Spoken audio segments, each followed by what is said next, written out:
उपासना बाहर से भीतर की तरफ चली है और पहुँचते पहुँचते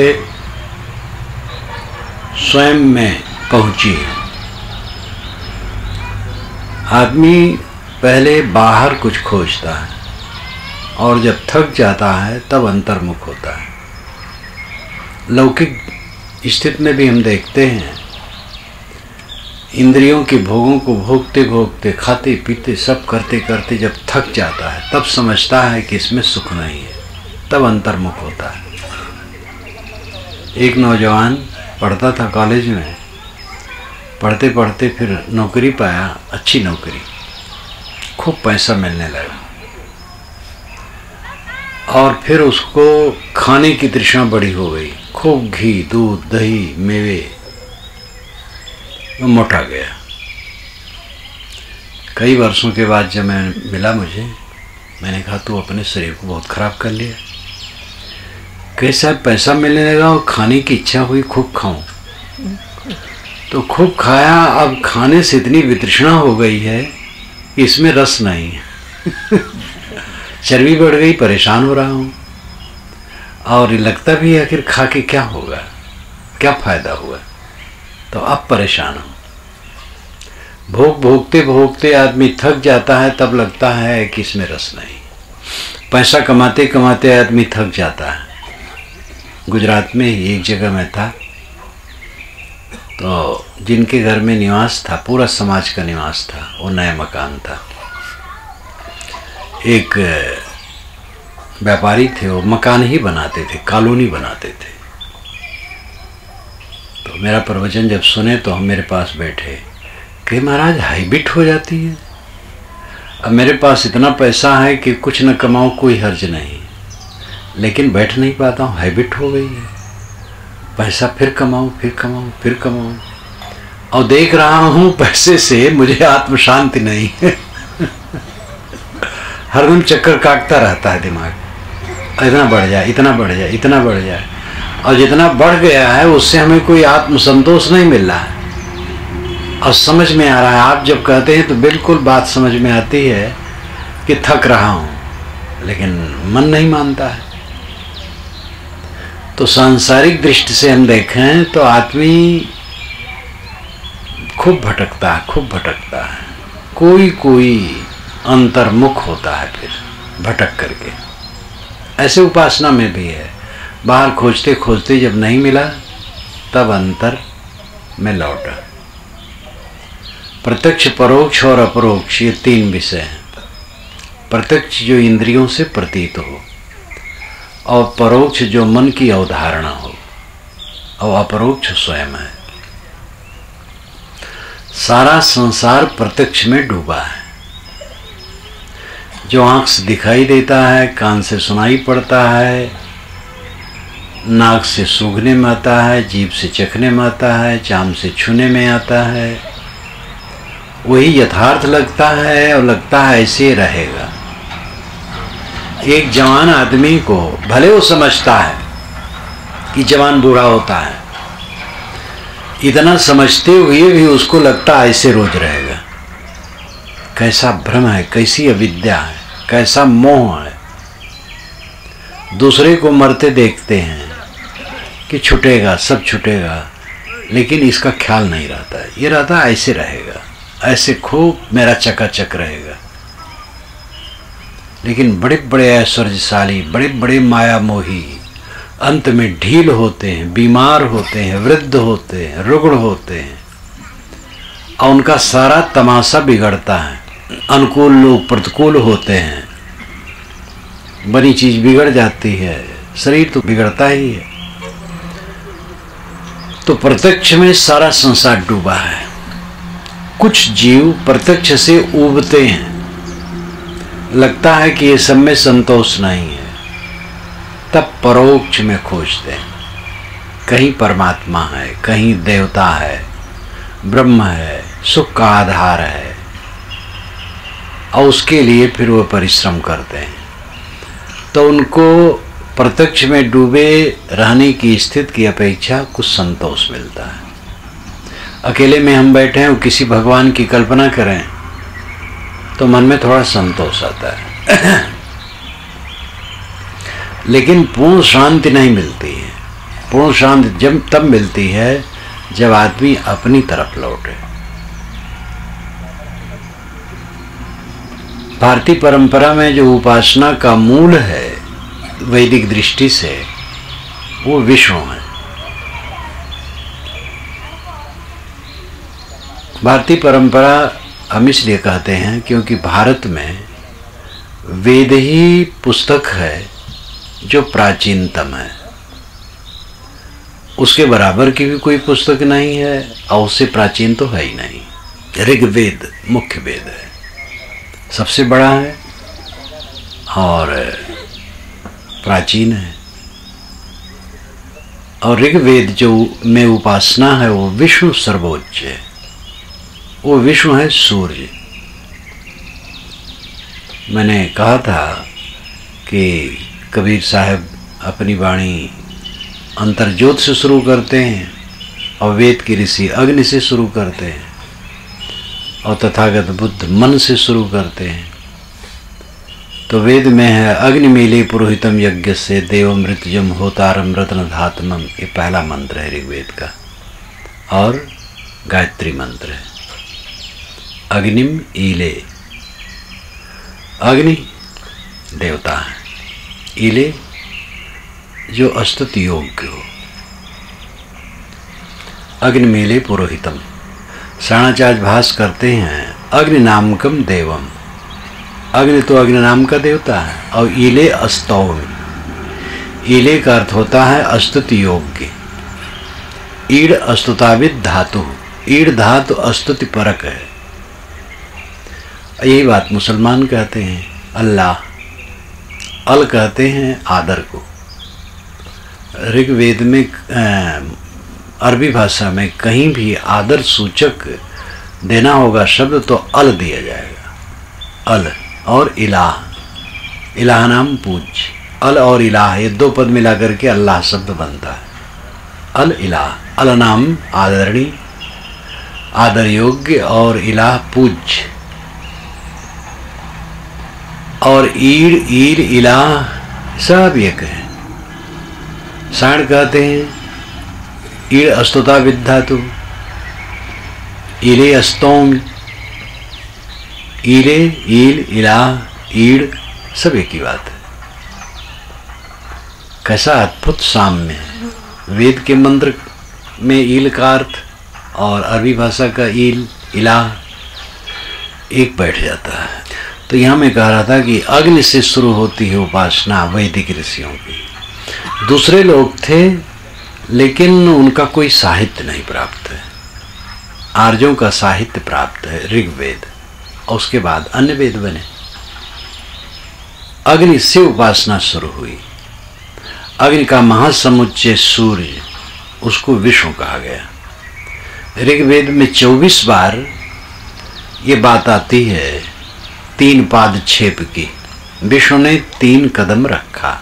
आप सुने होंगे कि विष्णु ने 52 बन करके 3 कदम रख करके और पूरी दुनिया नाप ली और बल को अपने अधीन बना लिया, छीन लिया उनका राज्य। ये पीछे की कल्पना है। ऋग्वेद में आती है बात विष्णु के 3 कदम रखने की। 12 बार खुलासा आती है बात और 12 बार संकेत में आती है। 12 बाद में उर गाय और क्रम कह करके आता है। उर नाम बहुत, गाय नाम गाना, प्रशंसा करना, और क्रम का अर्थ चलना। तो उर गाय उर क्रम जहाँ आता है वहाँ वही विष्णु के लिए ही है और जहाँ खुलासा है वहाँ तो है ही है। और उसमें एक मंत्र सबसे प्रसिद्ध है, इदम विष्णु विचक्रमे त्रेधा निदधे पदम समूढ़मस्य पांसुरे। इदम यहाँ विष्णु विचक्र में चले, त्रेधा 3 प्रकार से निदधे रखे पदम पैर, समूढ़मस्य पांसुरे उनके पांसु से, पैर की धूल से, समूढ़मस्य ये सारा संसार ढक जैसा गया। और इसका अर्थ यही है कि सूरज की किरणें उसके पैर हैं और उससे पृथ्वी, अंतरिक्ष और दुलोक प्रकाशित होता है। यही 3 कदम उसका रखना है और उसके प्रकाश से सब जगमगा जाता है। यही उसके पैर के धूल से सब ढक जैसा जाना है।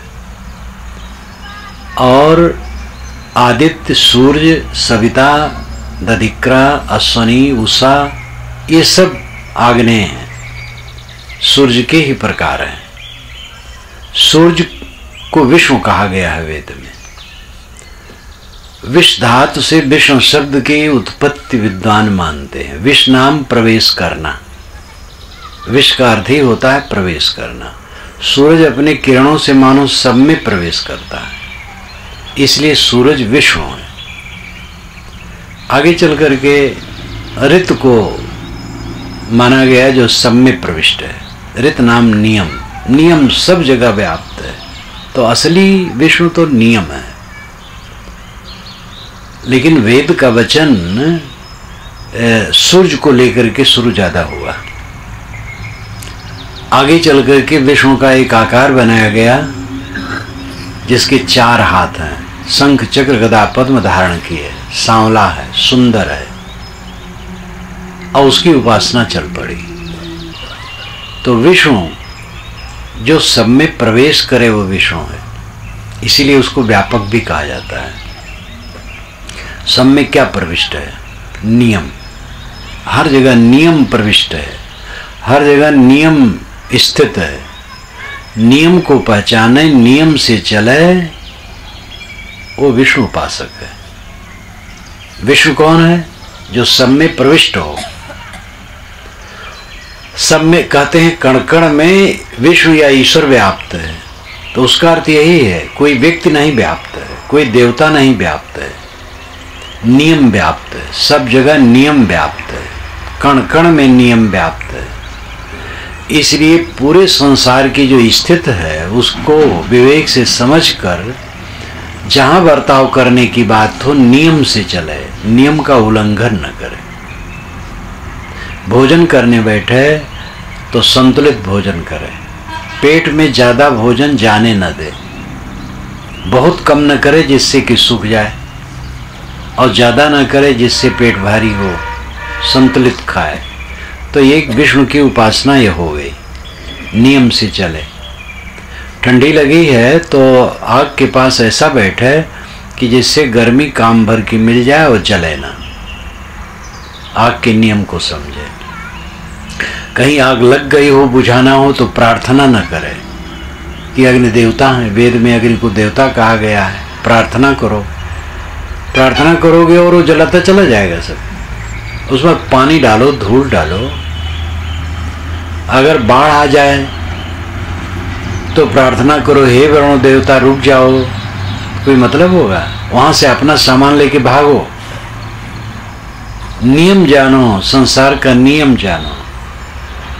नियम को जान करके नियम के अनुसार चलना विष्णु की उपासना है। विष्णु जो सर्वत्र व्याप्त हो, कण कण में है, कण कण के नियम को समझो और नियम समझ करके जहाँ जो जिन नियम है नियम का पालन करो।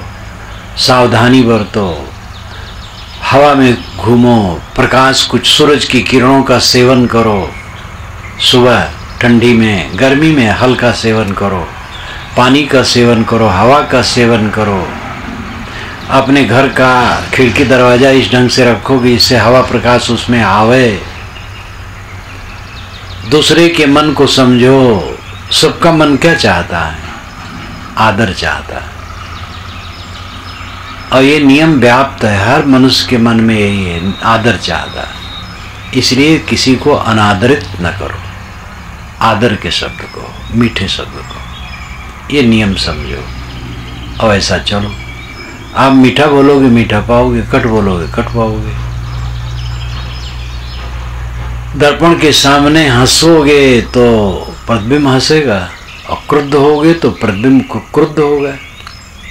इसलिए नियम को समझो, सर्वत्र नियम को समझना और नियम के अनुसार चलना, ये विष्णु की उपासना है। विष्णु जो सर्वत्र व्याप्त हो।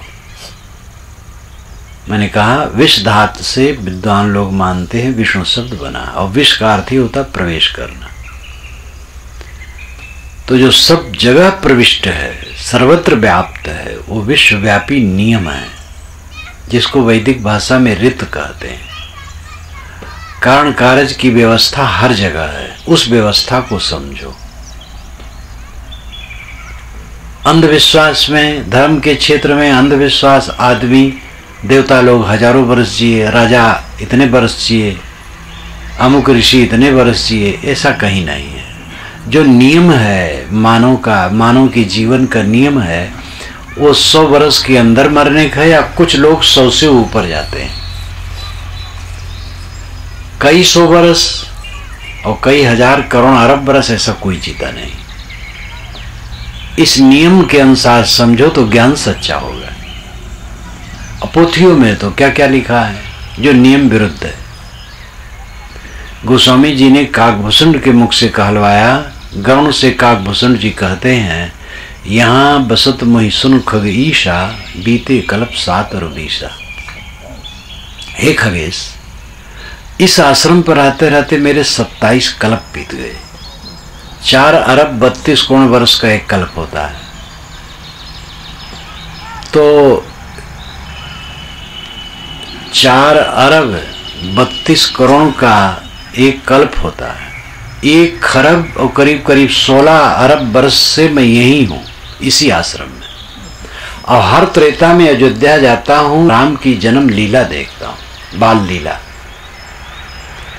राम की बाल लीला हर त्रेता में जाके देखता हूँ। और हर त्रेता में राम जन्म लेते हैं अयोध्या में, और हर त्रेता में वे निकाले जाते हैं, और हर त्रेता में सुपड़ेखग नाक कान कटवाते हैं, और हर त्रेता में सीता हरी जाती हैं, और रावण को मारते हैं हर त्रेता में। अब ये सब कैसे बनता है? रावण भी हर त्रेता में जन्मता है। वाल्मीकि रामायण में सब कुछ नहीं। वाल्मीकि रामायण में काकभूषण शब्द ही मुझे नहीं मिला। और मानस के काकभूषण कहते हैं कि 27 कल्पों से मैं यहीं रह रहा हूँ, 1 खरब 16 अरब वर्ष से मैं यहीं रह रहा हूँ। ऐसा काकभूषण जी लंबा चौड़ा कहते हैं, और उनका अस्तित्व वाल्मीकि रामायण में नहीं। अब ये सब धर्म की बातें हैं। धर्म की बातों में प्रश्न करना नहीं चाहिए। जो महात्मा का है वो झूठ तो हो नहीं सकता है, क्योंकि महात्मा निष्पाप होते हैं। ये बहुत बड़ा धोखा है, और इस धोखे में जनता पिस रही है। महात्मा हो, चाहे संत हो, चाहे सदगुरु हो, चाहे आचार्य हो, चाहे मंडलेश्वर हो, चाहे जगतगुरु हो, चाहे भगवान हो, चाहे ईश्वर हो, सब नियम से बद्ध हैं। पोथी जो है, पोथी की कसौटी सत्ता है। पोथी में लिखी होने से कोई बात सच नहीं होती है, किंतु ये जो सत्ता है, जगत की सत्ता, यह जो बताती है वो सच है। आदमी कितने दिन जीता है हम देखते हैं। 100 वर्ष के पहले मरते हैं, कोई कोई 100 से ऊपर जाते हैं। तो ऐसे ही लोग होंगे। काकभूषण अगर होंगे तो ऐसे ही होंगे। और कई कल्प वर्ष बिल्कुल झूठ है, चाहे कोई भी लिखे हो झूठ लिख रहा है। ये वास्तविकता है। और ऐसा झूठ महात्माओं ने खूब लिखा है। महात्माओं ने, ऋषियों ने, धार्मिकों ने, धार्मिक कह दो, धार्मिकों ने खूब लिखा है। क्योंकि धर्म में झूठ बोलने की छूट होती है। और जगह झूठ बोलने की छूट नहीं है। और जगह झूठ बोलो तो बदनाम हो, और धर्म में जितना झूठ बोलो उतना प्रशंसित हो। यहाँ अखबार में छपवा देती कि हमारे गुरुजी भाभर से आकाश मार्ग से आएंगे और यहाँ आंगन में उतरेंगे, तो जो भीड़ होती ये सड़क वड़क रोक देना पड़ता।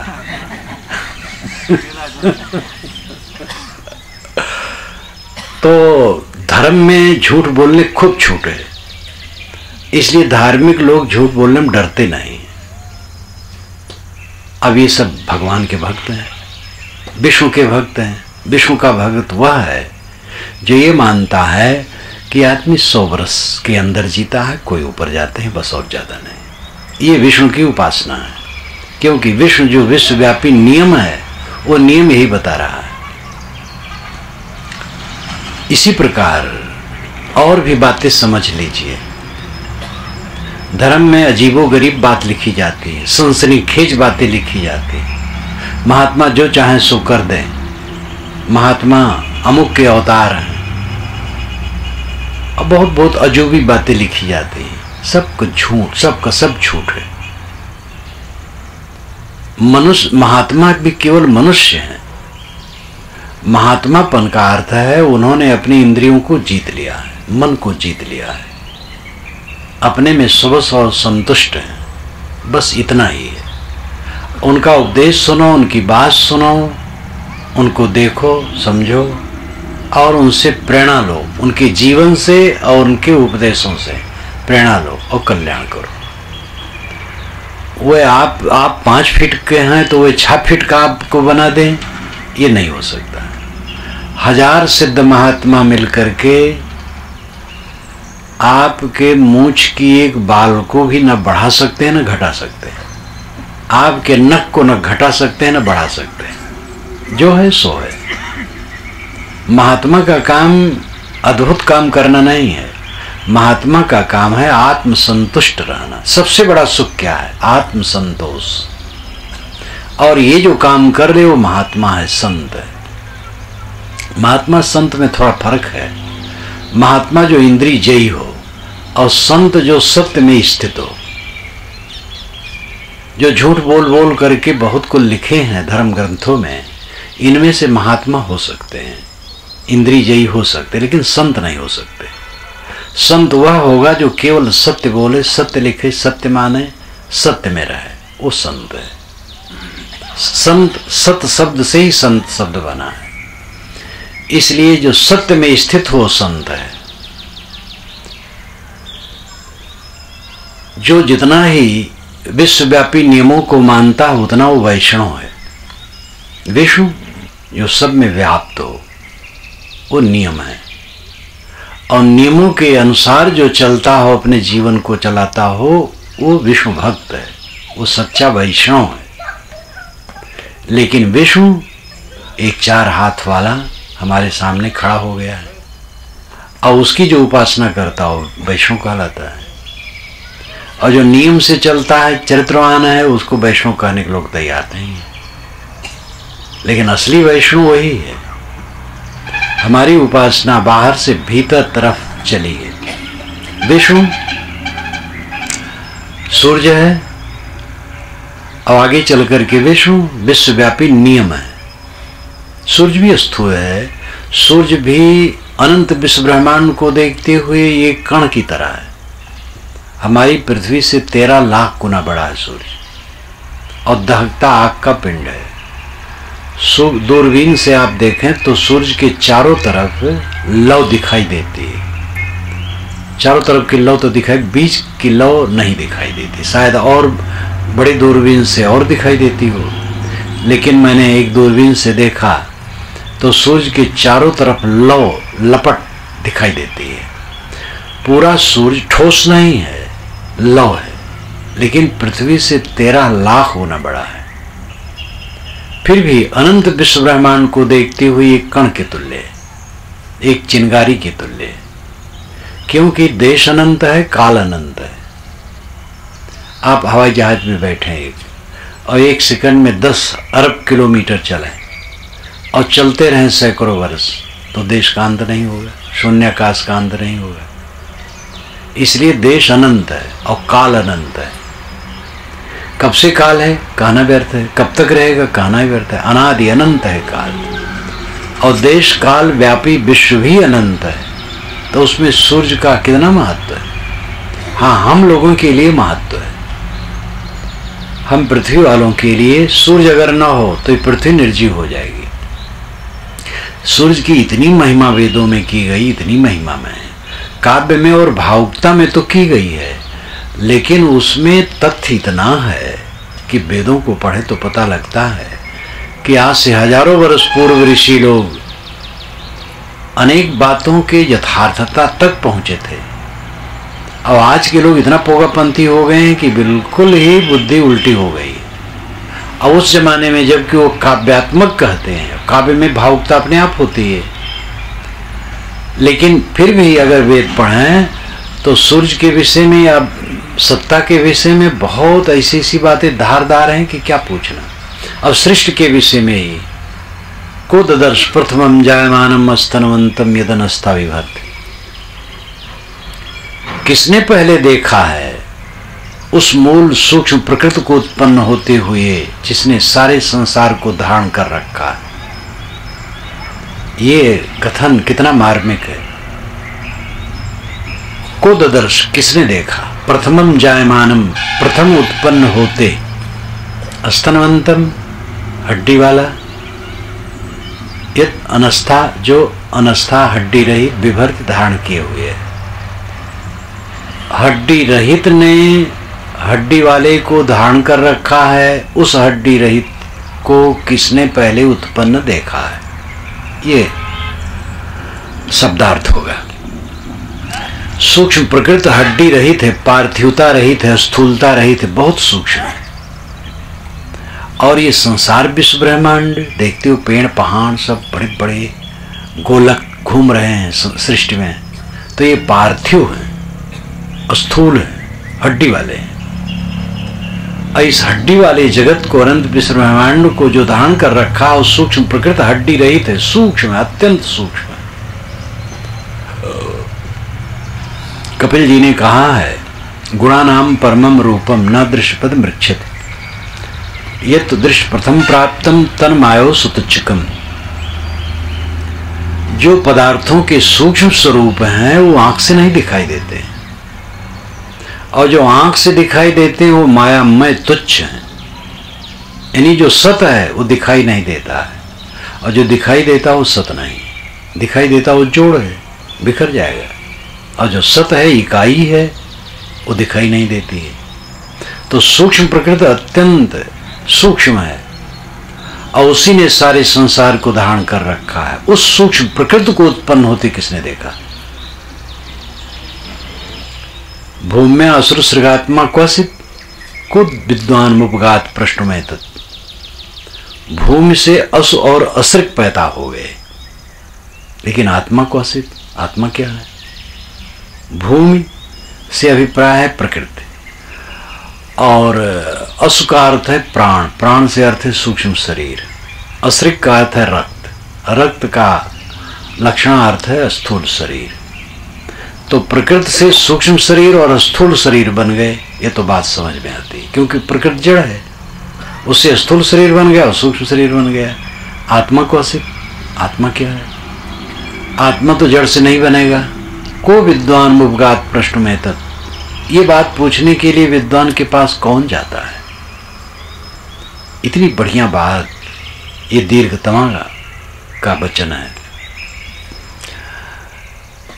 कितना बढ़िया वो कह रहे हैं। इस सूक्ष्म प्रकृति को उत्पन्न होते किसने देखा है। कवि साहब यही कहते हैं, तहिया होते पौन नहीं पानी, तहिया सृष्टि कौन उत्पानी। जब पौन पानी नहीं थे तो सृष्टि किसने बना दी। इसलिए पौन पानी सब कुछ सब समय, कुछ नया नहीं होता है यहाँ। तो मैं कह रहा था कि उपासना स्थूल से सूक्ष्म की तरफ चलती है।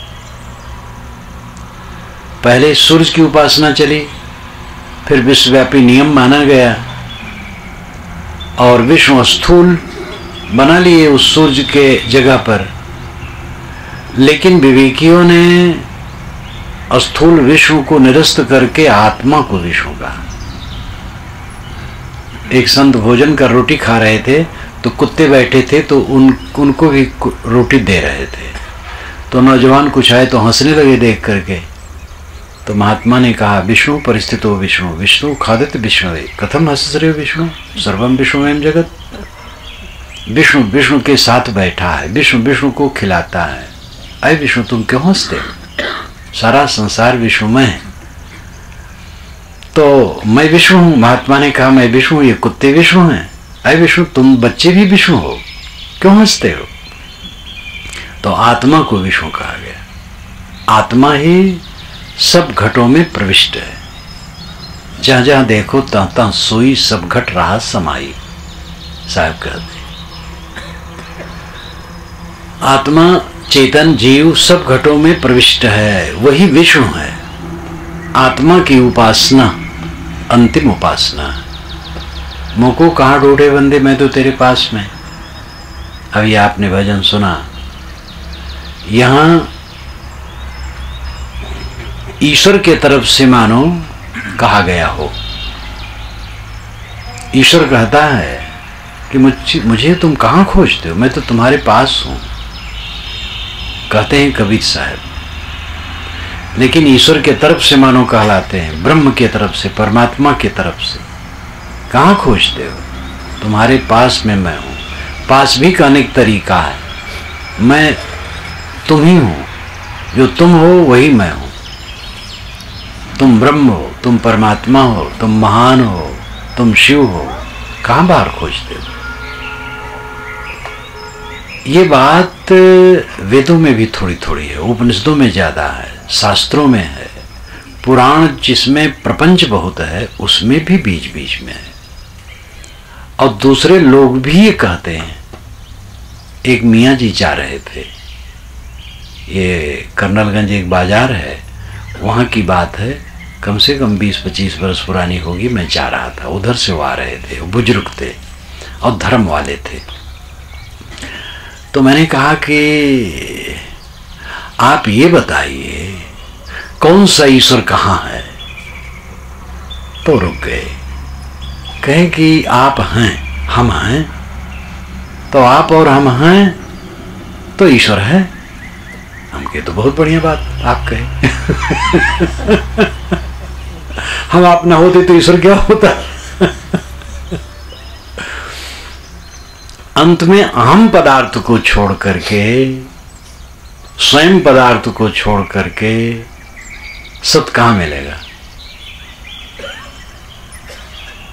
अस्ति कश्चित स्वयं नित्यम बोध प्रत्यय लंबन। ये स्वामी शंकराचार्य ने कहा, आदि शंकराचार्य ने विवेक चूड़ामणि में। अस्ति कश्चित स्वयं नित्यम बोध प्रत्यय लंबन। बोध प्रत्यय का आलंबन, ज्ञान वृत्ति का आलंबन एक कोई स्वयं नित्य सत्ता है। अस्ति कश्चित, कश्चित कोई, स्वयं नित्यम स्वयं है और नित्य है, जो बोध प्रत्यय का आलंबन है, बोध वृत्ति का आलंबन है। जैसे मैं खाता हूं, मैं जाता हूं, मैं आता हूं, मैं काम करूंगा, मैं काम नहीं करूंगा, इस प्रकार मैं जो कहता है ये बोध प्रत्यय है। इसका आलंबन आधार कौन है? अस्ति कश्चित स्वयं नित्यम। स्वयं कोई एक नित्य सत्ता है, वो आप ही हैं। क्योंकि वो स्वयं भी विशेषण देते हैं उसके लिए, वो स्वयं है, वो आप ही हैं और नित्य है। आप ही के नाते ज्ञान विज्ञान का विकास है। पानी का स्रोत है, तेल का स्रोत है, पत्थर कोयले की खदान है। क्या ज्ञान की खदान या ज्ञान का स्रोत कहीं है? वो मनुष्य है, मनुष्य की आत्मा है। सारे वेद शास्त्र, सारे ज्ञान विज्ञान मनुष्य के हृदय से निकले हैं। तो मनुष्य अपने हृदय निवासी को छोड़ करके बाहर भटकता है, क्या पाएगा? इसलिए अपनी तरफ लौटो। साहब बारंबार अपने तरफ लौटने की राय देते हैं। जे खोजत कल्पों गया घट ही माही सो मोर, बाढ़ी गर्भ गुमानते ताते परी गई दूर। व्यवहारिक और आध्यात्मिक दोनों दृष्टियों से, व्यवहारिक दृष्टि से अपने कदमों पर खड़े हो, पुरुषार्थ करो, संयम करो, अपने को संभालो, तब कल्याण होगा, शांति पाओगे। घर का काम अपना खुद कर लो, खेती का काम अपने हाथ संवारिए, तब जीव रहे आनंद। अपने हाथ से संवारो, तब जीव आनंदित रहेगा। स्वावलंबी बनो। तो व्यवहारिक क्षेत्र में भी स्वयं करना पड़ेगा, तब होगा। और आध्यात्मिक क्षेत्र में ही स्वयं में लौट करके परम संतोष मिलेगा, बाहर कहीं नहीं मिलेगा। जो हम परोक्ष उपासना करते हैं तो ये कल्पना करते हैं कि ईश्वर हमारे चारों तरफ व्याप्त है। ये ऐसी कल्पना करते हैं ईश्वर एक लोक में है, ईश्वर एक व्यक्ति के रूप में है, यही सब तो करते हैं। एक सगुण उपासना, एक निर्गुण उपासना है, एक निराकार है, एक साकार है। तो निराकार की उपासना तो मानो सर्वत्र वो है, ऐसी हम कल्पना करते हैं। और सच्चिदानंद है, कल्याणमय है, इस भावना में रहते हैं तो इसमें आनंद आता है, अच्छा लगता है। लेकिन संतोष नहीं होगा पूरा। अगर हम मानते हैं कि वो किसी लोक में है और दिव्य है तो उसमें भी आनंद आता है, वो भी मन की उड़ान रहती है। और जहाँ ये होता है कि जिसको मैं चाहता हूँ वो तो मेरा अपना अस्तित्व है, आत्मा ही है, तो यहाँ भ्रम कट जाता है, संदेह नहीं रहता है, संदेह समाप्त हो जाता है। ईश्वर की जो भिन्न धारणा है वो हमारी आवश्यकता है। ध्यान दीजिए, ईश्वर हर जगह है और सब कुछ जानता है, वो कुछ भी कर सकता है, सर्वत्र व्याप्त है, सर्वशक्तिमान है और सर्वज्ञ है। सर्वज्ञ नहीं सब कुछ जानता है, सर्वशक्तिमान है, सब कुछ कर सकता है और सर्वत्र व्याप्त है, हर जगह है। ये हमारी आवश्यकता है। अगर ऐसा हो तो कुछ दुख न हो। जहां दीवार चोर काटता है वहां ईश्वर है, वो काटने नहीं देगा। जहां घी में डालडा और डालडा में चर्बी मिलाई जाती वहां ईश्वर है और जानता है और रोक सकता है, तो करने नहीं देगा। और गबन इत्यादि राजनेताओं गबन कितने बड़े बड़े चलते हैं, अरबों अरबों रुपए गबन करते हैं, वहां भी ईश्वर है और जानता है और रोक सकता है, तो करने नहीं देगा। आपके सामने कोई प्राणी को कोई काटने लगे और आप दयालु हैं तो तुरंत रोकेंगे। ईश्वर तो सब कुछ समर्थ है, कैसे करने देगा। हमारी आवश्यकता है कि ऐसा ईश्वर हो जो हर जगह रहे और सब कुछ जाने, और कुछ भी कर सके लेकिन बुरा न करे, अच्छा करे, ऐसी हमारी आवश्यकता है। इसलिए ऐसी ईश्वर को हम गढ़ते हैं, परंतु हमारे मन का गढ़ा है, वैसा है नहीं। है नियम, सर्वत्र नियम व्याप्त है। अगर हम गलत करेंगे तो फल मिलेगा, लेकिन समय से मिलेगा। भोजन करने हम बैठे हैं तो जब भोजन हम करते हैं तो हमारे आंत का नियम बताता है काम भर का हो गया, लेकिन लोभ में पड़ते हैं तो ज़्यादा खा लेते हैं। अंदर की घंटी तो बच जाती है, कब पूरा है, लेकिन चटनी आ गई, मिठाई आ गई, मुरब्बा आ गया, चटपटा आ गया और खा ली। तो अंदर में जो नियम है तो बता देता है, लेकिन वो जबरदस्ती नहीं कर पाएगा। आप खाते जाएं तो खाते जाएं, गले तक खा लें, कोई रोक नहीं पाएगा, कोई रोकने वाला नियम नहीं है। परंतु उसके बाद फिर दुख भोगना वो कहीं जाएगा नहीं। आप चोरी करने चलते हैं, भयभीत होते हैं, तो प्राकृतिक नियम रोकता है, गलत बात है।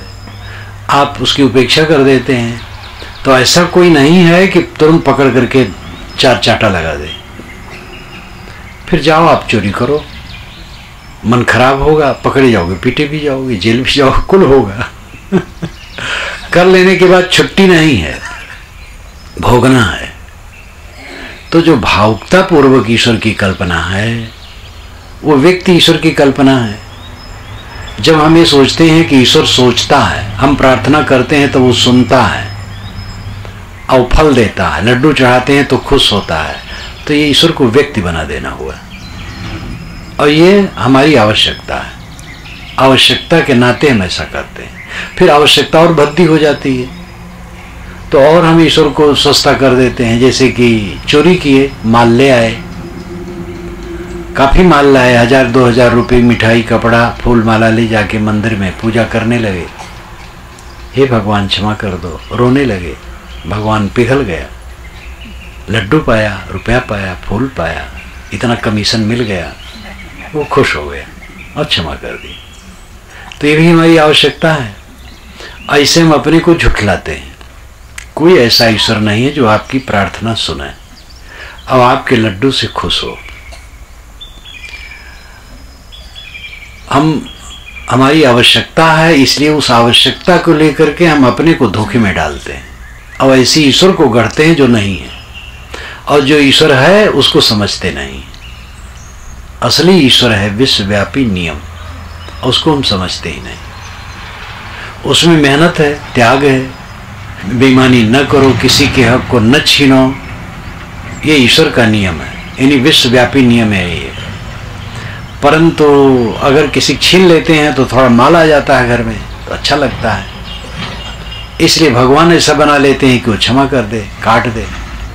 2 नंबर का काम करते हैं तो 2 नंबर का भगवान बनाते हैं, लेकिन 2 नंबर का भगवान है ही नहीं, 1 नंबर का है, और उसमें ये चलेगा नहीं। अपने मन से भले कुछ कर लो, लेकिन कुछ होगा नहीं, फल पक्का है। गलत किए तो फल पक्का है।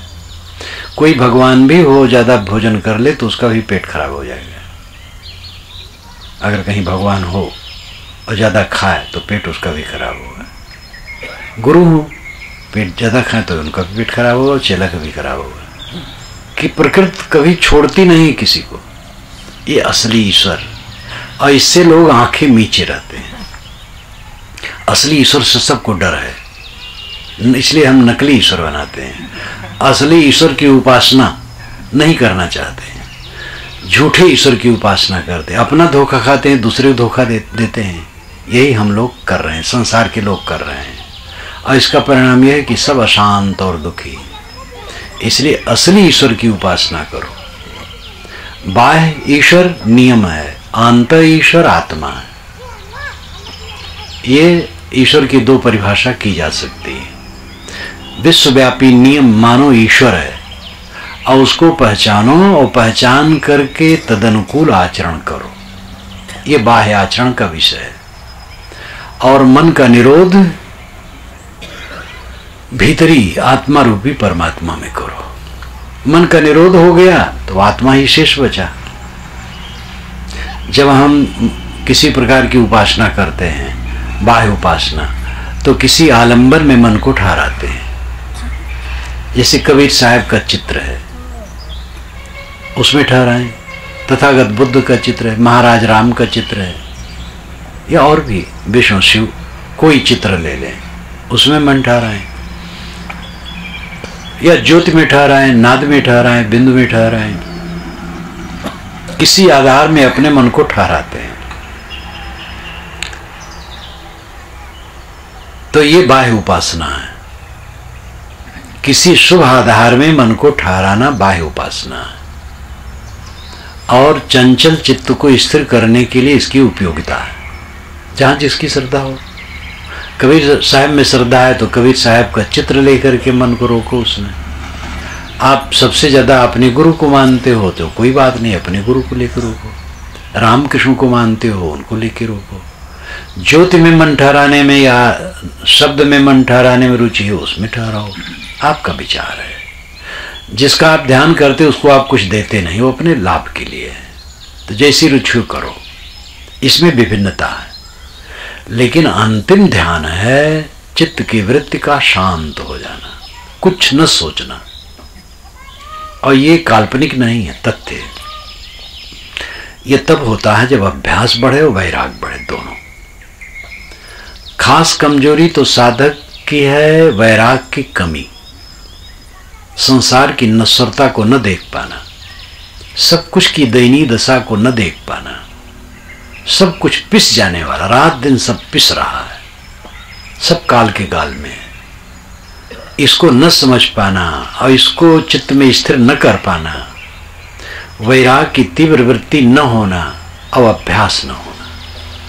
वैराग की वृत्ति है भी तो बैठ करके अभ्यास नहीं करते हैं। अब उत्कट वैराग्य हो गए तो सब समय समाधि। उत्कट वैराग्य में सब समय समाधि, लेकिन उत्कट वैराग्य में भी ध्यानाभ्यास करना चाहिए। जब चित्त बिल्कुल शून्य हो जाए तो अभ्यास और वैराग से होगा। खूब अभ्यास बढ़ावे और वैराग का अर्थ है चित्त की अनासक्ति, चाहे वो गृहस्थ कपड़े में हो, विरक्त कपड़े में हो, स्त्री हो, पुरुष हो। वैराग का मतलब हम लोगों का कपड़ा नहीं, वैराग का मतलब है मन का अनासक्त हो जाना। तो इस अवस्था में ये समाधि का फल होता है। पतंजलि ने भी कहा कि अपर वैराग्य से संप्रज्ञात समाधि लगती है। और असंप्रज्ञात समाधि के लिए पर वैराग की जरूरत है। अपर वैराग का अर्थ है दृष्ट श्रुत की वितृष्णा, जो हम देखे हैं और सुने हैं या देखते सुनते हैं उसके लिए वैराग्य हो जाना, ये अपर वैराग्य। अपर नाम उच्च वैराग्य। उच्च वैराग्य जो हम देखते हैं और सुनते हैं, सबसे तृष्णा का अंत। और पर वैराग्य है, पर वैराग का अर्थ है उच्चतम। अपर वैराग का है उच्चतर अर्थ, और पर वैराग का अर्थ है उच्चतम। उच्चतम अर्थ है यानी सबसे आखिरी वैराग्य है। गुणों में भी वितृष्णा, मतलब सूक्ष्म आसक्ति का भी ध्वंस हो जाना, तो उससे असंप्रज्ञात समाधि लगती है। तो जहां चित्त बिल्कुल संकल्प छोड़ देता है, कुछ संकल्प नहीं करता है, वो असंप्रज्ञात समाधि। और उसको अपनी भाषा में हम कहें तो सहज समाधि, स्वरूप स्थित है। वैसे स्वरूप स्थित तो खाते पीते भी है, खाते पीते हंसते बोलते नाली साफ करते कोई काम करते, जो अनासक्त चित्त वाला है सब समय स्वरूप में स्थित है। लेकिन समाधि का जो अभ्यास है वो अंतिम अभ्यास है चित्त का बिल्कुल लय हो जाना। जब चित्त लीन हो गया, यानी चित्त की वृत्ति नहीं चलती है, तब शेष क्या रहा?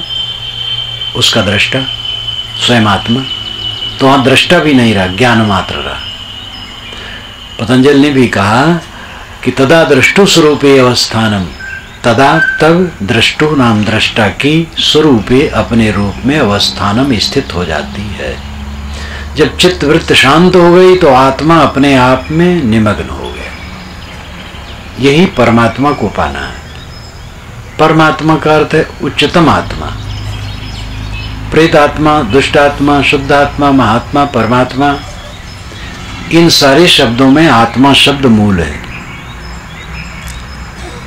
प्रेत आत्मा का अर्थ है गया हुआ आत्मा।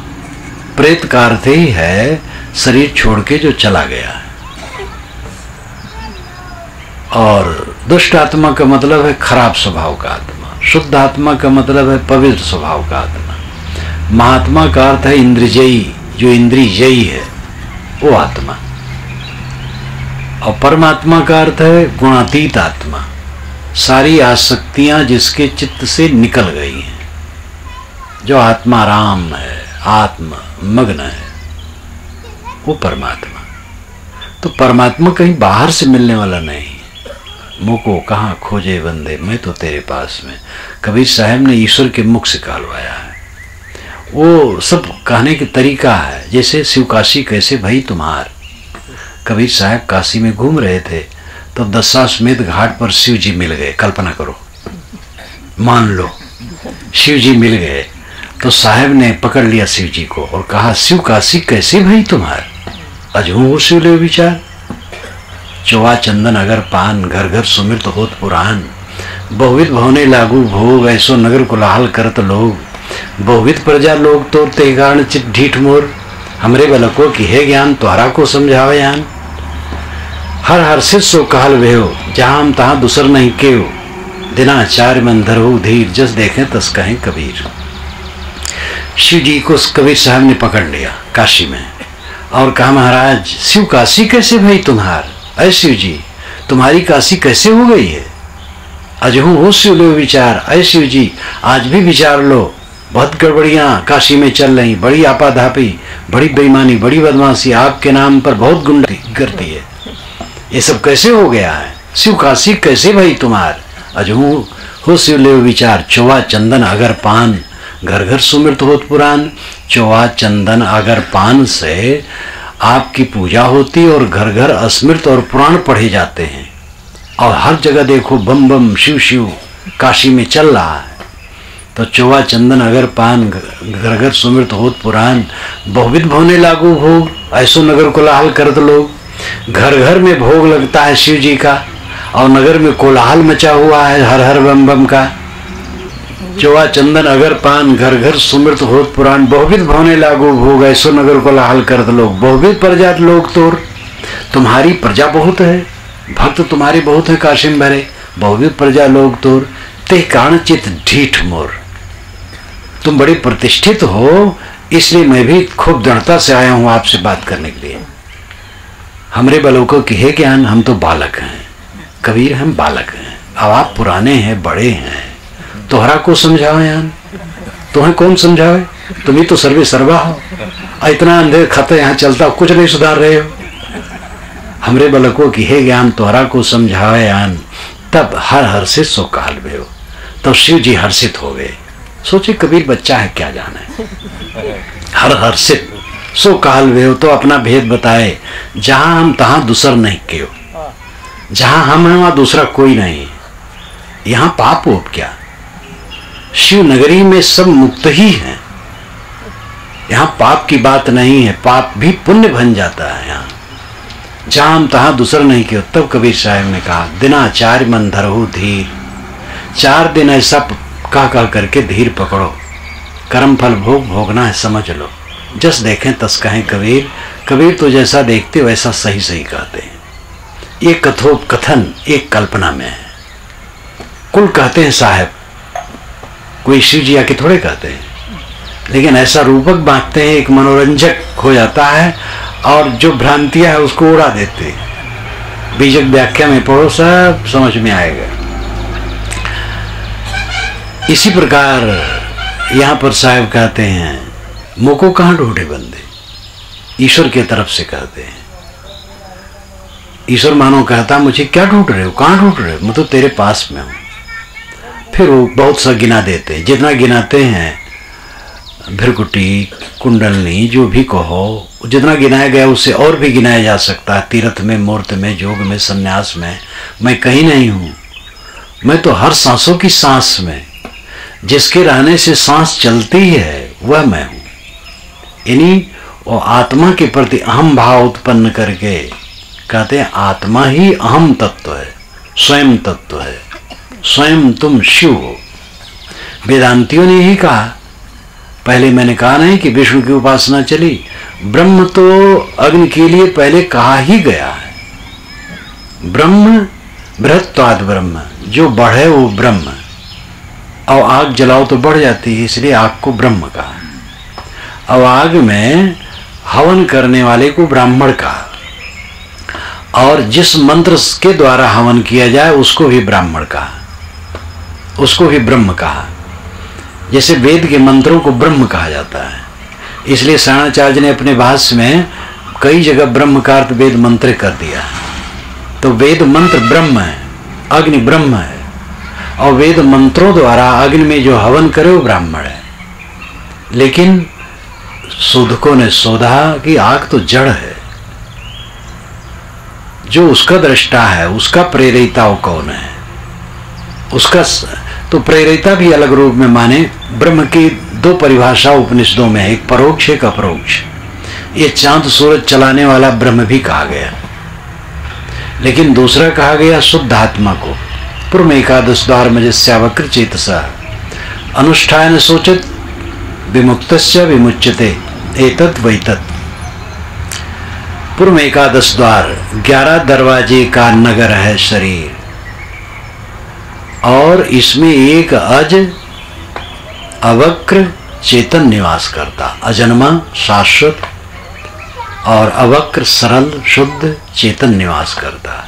अनुष्ठान सोचती, इस आत्मा का जो इस शरीर में निवास करता है मैं के रूप में, जो इसकी उपासना करता है न सोचत, फिर वो चिंता से मुक्त हो जाता है।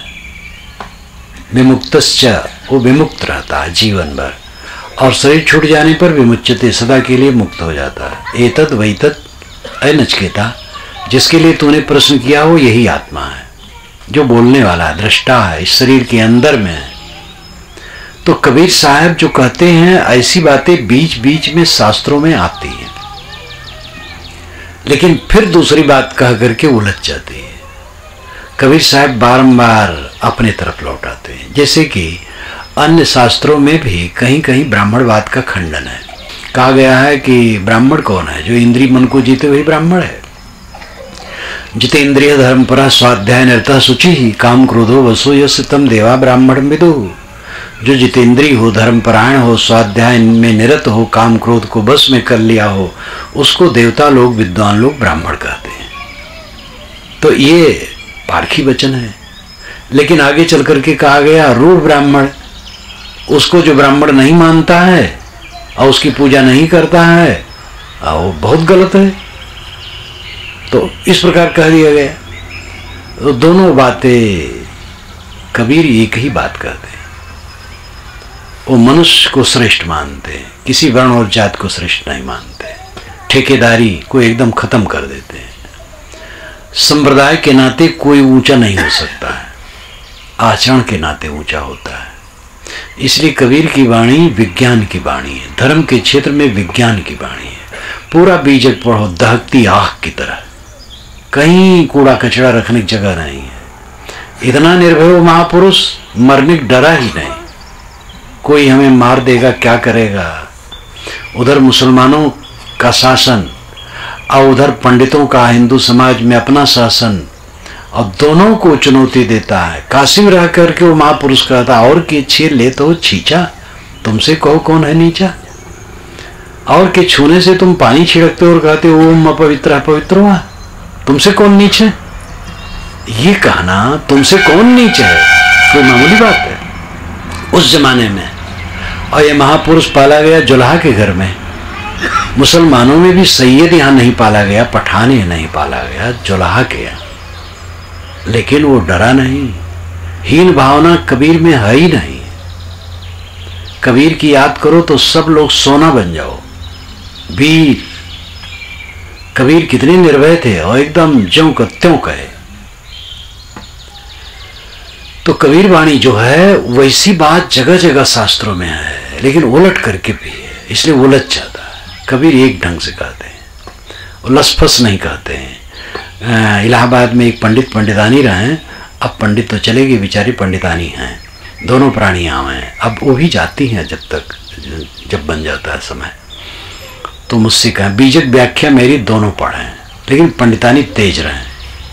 पंडितानी कहें कि का साहब दुनिया में जितने ऋषि मुनि हैं सबके वाणी में 2 नंबर है, बाबा की वाणी में 2 नंबर की बात नहीं है। वो कबीर साहब को बाबा कहती है, बाबा की वाणी में 2 नंबर नहीं है। बीजक व्याख्या पढ़ती हूं तो डूब जाती हूं। एक मारवाड़ी महिला ने कहा बीजक व्याख्या हो, रात में कहे जब नींद खुल जाती है तब टार्च रखे रहती हूँ, तो मच्छरदान के अंदर बीजक व्याख्या रखती, खोल करके वह टार्च से पढ़ती हूँ। इतना रस लगता है कि उसको छोड़ने मन नहीं करता है। तो बाबा की वाणी में 2 नंबर नहीं है, ये कबीर की विशेषता है। और कबीर जो कहते हैं और लोग भी समय से कहते हैं, सत्य तो सदा से रहा है। ये भी कहना कि कबीर ही केवल पहले सत्य कहे, ऐसा नहीं कहा जा सकता। जब सत्य सदा से है तो और लोग कैसे नहीं कहे, और लोग भी कहे। कपिल का वचन देखो तो एकदम आत्मा के लिए केवल कहते हैं, कोई अनुमान कल्पना नहीं परोक्ष में। तो ये नहीं कहा जा सकता कि कबीर के पहले सत्य कोई नहीं कहा, सत्य सदा से कहा गया है। लेकिन फिर परख न होने से उलझ जाते हैं। कबीर ने जो परख दी, चश्मा ज्ञान कबीर का सूझे चारी ओर। चश्मा लगा लो सब तरफ देखो, दर्पण एक तरफ दिखाई देता है, चश्मा लगा लो चारों तरफ। कबीर का ज्ञान चश्मा ज्ञान है, वो खर खर कहते, हर जगह खर कहते। तो मैं कह रहा था कि उपासना स्थूल से सूक्ष्म की तरफ चली है। विष्णु पहले सूरज था, फिर विष्णु विश्वव्यापी नियम हुआ, और वो नियम आज भी है। लेकिन अत्यंत उपासनीय विष्णु आत्मा है। अपने आत्मा को पहचानो, आत्मा ही की उपासना। और ये वेद शास्त्र में भी बात है, ऋषि मुनि भी कहे हैं, और कबीर साहब तो कहते ही हैं। और सबको हटा दिया जाए, आप खुद क्या कहते हैं? आप खुद जो हैं, आपको कहाँ संतोष मिलेगा? अपने में। जहां फिर कल्पना करने, जहां मन चलाए तहां बाहर खड़ा हुआ, जहां मन शांत हुआ वहां अपने आप रह गए। कोई ईश्वर को गढ़ोगे, देवता को गढ़ोगे तो वो परोक्ष होगा। इंद्रियों से प्रतीतमान प्रत्यक्ष है, और मन से जितनी धारणाएं हैं वो परोक्ष हैं। जब इंद्रियां शांत हो गई और मन भी शांत हो गया, तब अपरोक्ष स्वयं आत्मा है। यही ब्रह्म है, राम है, रहीम है, खुदा है, गाड है, पारक है, ब्रह्म, जो कुछ कहो, भाषा आपकी है, लेकिन आपका अस्तित्व ही परमात्मा तत्व है। इसलिए मुझको कहाँ ढूंढते हो? मत ढूंढो, अपने आप में मग्न हो जाओ बस।